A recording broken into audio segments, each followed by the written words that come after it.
Hello, nadam kim so ke dio ka kinemin loi le pai zo se kipa omin tu ni phat ong ka nei ze achu hung ho lim kha lo nong aso tai na ze achu hung ho lim go ka hi in ka ho lim na de ong chu epi thu pi be se ong hi po na hi zong le tu ni chana pathianin dam na epi ova khat ve kum le chi ka YouTube channel ko na ikimoto ji deu he ikinep naw hi zingin na ke hi bol theine ya YouTube channel hongjong ka hi po mo a iloi ipai na ngai lu na ta sot jing ho am ho to kimoto na dinga he ana ki hong me hi zin na so a hi in chubana tunia kan sei do nom che hi le adang hi po in khat leni analungim jing na khat message ho a hi lo le phone call ho yung ki bol ting le na ki ha do pen na hi chu neu khat ka sei do nomin mi lungdon na pen ti tang ye alungim na pen u ti de ham na azi chu ke chu album ana bol ka hi ze a chu mi o sin ana nga lal jing ti de ham na ken ima a ke mai a bol ka hi ze ai pia ka na gel lo wa chu mi ka album venoma ana nga lal ho chu ho zo si chung a ki pa thu ka sen ki pa om the jingin hi chi ho question in bol theo zong chu ka ki pa the jingin azi chu album hi ken ima ka gel lo wa nga hi nei na ngai nei na vet pi ji wa kin thanom ta na nga lal na chung wa hin ke yong ka tha nom the ji in a hin la tu ni khwa kan sei do nom pen he adang a hi po in album hi ka bol ta loading he ti chu ka ga sei do nom hin tin azi chu ka bol nom lo a hi po in lang khara sei dinga chu numei khat mi nu khat in hi chan ge kan bol do ang chu ke ding zong a pha khop se ta kana ti hi na azi chu vol 1 kana bola hi nga ding kana gon hi ta in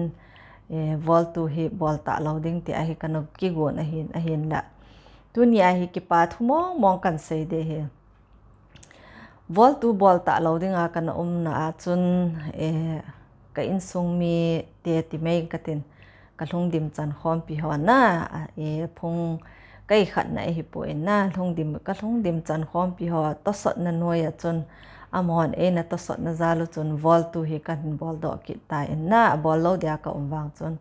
kan bol ki ta a hi le vol 3 ka bol vol 2 ka bol zo chun vol 3 hi wang bol di mong hi ka gelayo an pang ki ta lo hi a hi le chu zong le vol 3 kan bol ding chu Israel ka chi kun a hi zi chun ka gel zong kan gel tapu in a hin la pathianin lung si na chu le nang ho zo si to sot na zal chun vol 1 vol 2 a la a thim ka hi lo wanga ka hin sa to le khat le ni chun ala sadinga chu ala ho sadinga chu in de hlen u te tang ka tin na hi chila ho sadinga in de hlen ji u chun ke hi mi la hi kan sa to pe in ki phalam sa hin ke athim zong ki lawa min ala sadia de hi ka ti le ka ki phatlama ka ki phatlam jeng hi zong le min na de sa na zal chun na de hlen na zal chun ke yong ki phalam sa in kan sa to in hi le vol 3 a chu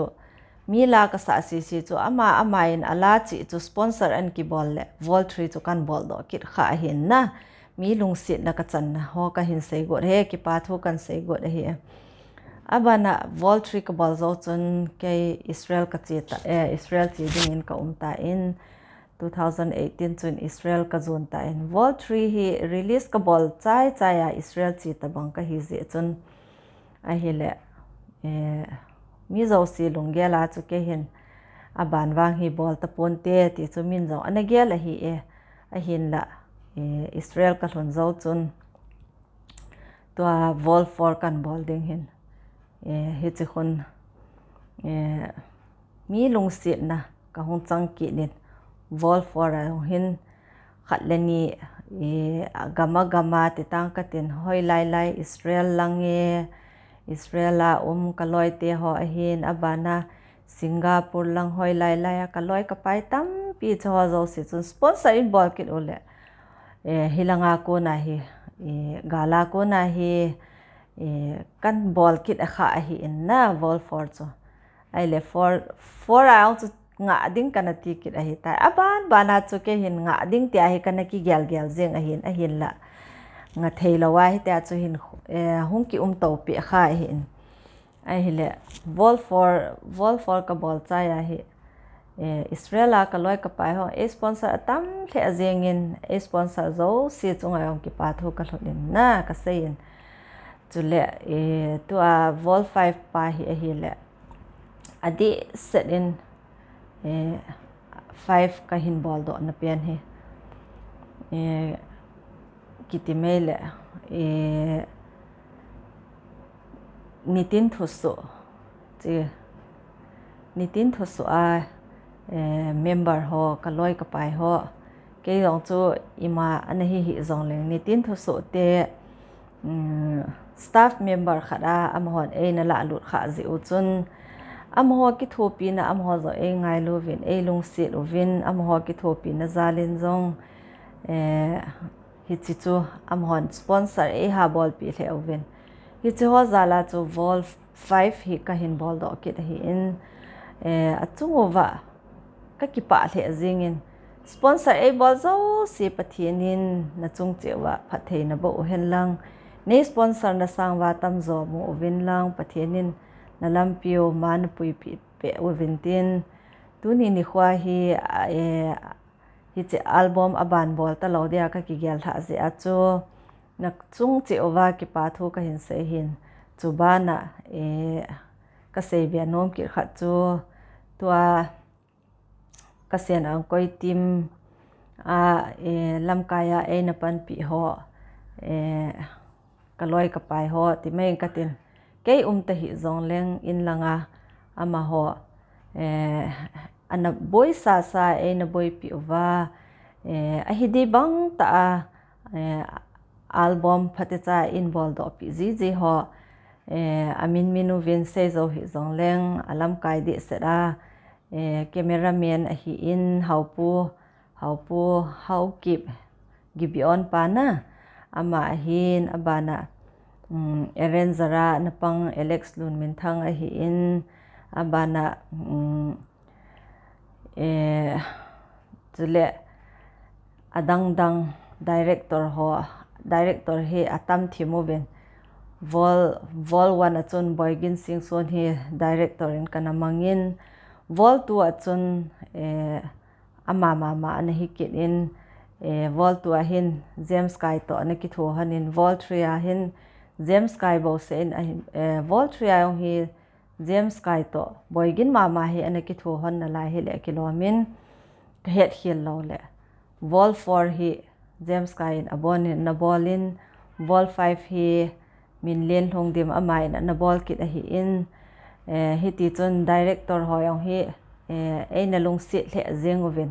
vol 3 achun director hi ahau in ka housing in mi kha se on hi po in mi tampi na hi in pauneo a hi in pauneo a hi in koi hi tawa ma adim se rovin na vol 3 pa hi ke zong ka he siang te hi ve bon che kevin aminu chu phazo pong ka ti in na na lung si naw na ki thopi naw me thai khat ka hi a ka thil bola ko na na ki thopi ho chunga pathianin phathei bo hen lang chule ka team member ho zo si abon chawin pathianin phathei bo hen lang tua hi ka team member ho hi a fel thei le jingwin kipa omen tu ayong hi amho hin vol 1 a ko na hi vol 5 chana hin pathian lung si na zalin ewat zong ni ve ki zomin kana movin ni tin thu so ti apadin ka kipa the zingin kipa thu hi ka sei chimpo in hi chi chu ke ma hat na zal ke ma thiep na zal ke ma bol the na zal zong hi point mi pin nei ta sot naw za la hi in chubana ka camera hoi helang KASEN ANGKOI team ho ki thungai na zal apot tho na zalu hi in ke imacha ka hi po in chi in ka kipa wal be se zingin nei na ki thopin ho chunga hin tua hi tu in zong program hi thupi ta agonu hin KASEN ANGKOI executive member zong vin am ho zong hin tu ayong hi program thupi ta ke hin nga di kati ze a hi program thupi ta agonu hin a hin la ke hi aphat cha in langa ka hu po thelo ze a hi hu po thei dinga ka lo ze a hi a program gonu hi lo thing thelo hi in zong le chaw zong chu pathian ne lampi pi hin gong in tin am ho hin agon dan chelu hi vol 1 pada vol 5 chana kanga chana ti taute na vol 5 chan hi kana bol do in chi sunga hi million views mo zong aumin album la achun chubana view tam le dung zui zong ahina in chupa chu zong chu hina chu zong le vol 1 vol 2 vol 3 vol 4 vol 5 chi sung se sia vol 1 a hi koi a chu hoi penam koi a chu view tam penam koi a chu hoi penam ti cho zo siang chu kem ho sunga dinga hi awat distribution khat hi bolding ti in anaki gong agong ovin ke bo hi ka hung pot di hi angaw hin a hin la ke hi na he su ke hin na tulaya na tamzi hin idei bang vin zong iki ko ma thei ta po vin ki zong le pathianin dam na yum na che wa ap vin tin chiang chu khat ve le ahong lo thin ding chu ka kiniam tho vin pathianin alampi e gon pi ovin tin alunggel ho chu hoi ka sa hle in ka kipa pi hle ovin ahong lo thin diu zong ka kiniamin chi executive a pan pi zo si chunga yong kipa thu ka sein chulek ka in sung mi te ta so zo si ho chunga yong kipa thu ka sein ka loi ka pai ken ka het mi hi zong le ken ka het lo wanga na ta so tam pi da vin cho zo si chunga yong kipa thu ka sein ka album bol na chunga somle pa hin senga athale zum hin seng zo si chunga yong kipa thu kan sein tunia hi nei ki thopin hon na ko mo wa kipa Thusei mo nga hi hung holim ka hi in la ho zong hi ka dei bang in zong ka sa thei tapu in azi chu in lang to hi lang hi dan ahong ki kheta in azi chu hilanga hin phat ong zong hi ka nei man be se tapu in la sa na phat ti ho hi ka nei be tapu in nei na he the mo vin lang ipi zong le to a zong hi ken nga zong leng ken album hi nga zong leng ke asa nga hoi zo phazo a na hin bol do che diu hi ka kiniamin support ho zo si zong na hon zong chi sa nga hoi zo phazo nan bol do wa ke hi hilanga hi a hin bol do ho zo si ka loi ka pai ho hin bol do chi album hi hen lang film lang hi ong le an bol ho zo si chunga hin ken zong ka hin support zingovin chong le kala sa chan khom pi ho zo si artist ho zo si chunga zong kipa thu ka sein am ho zo sanga hoi zo phazo zo la hoi an sa wa ken hilanga ko na he kan nga ya support kan bol zingove ti chu ka ga sei do nom hin tin chule hung lo thing zingvin lang ka bol thei sun chu ka hin support zingovin like subscribe ti ho hi ka hin bol pi zingove ti chu a link in thot ho awang hi ka bol lo be se hi ka hepu in na ke ong hi tile mi nu khat ka hi wanga chu social lang kana thanop kha ji a hi chan hi ka hung thon kha hi in na tua hi lang khara mial toyong hi che ho lung lu din zong aki kilom be se to puin na le e zong hi ki phatlam na an akidim ta en ipi zong le ngai lo zo si na bon cha vin na chung chewa ka ki pa ti chu ka hin sei do nom pian hi tan te sei khil sei wal le ki ngai da mu hi tin ka YouTube channel hin ki he to ji tin ki mu to ji te ti chu ka hin tep na nom pian le hi ve anadam sel ta vin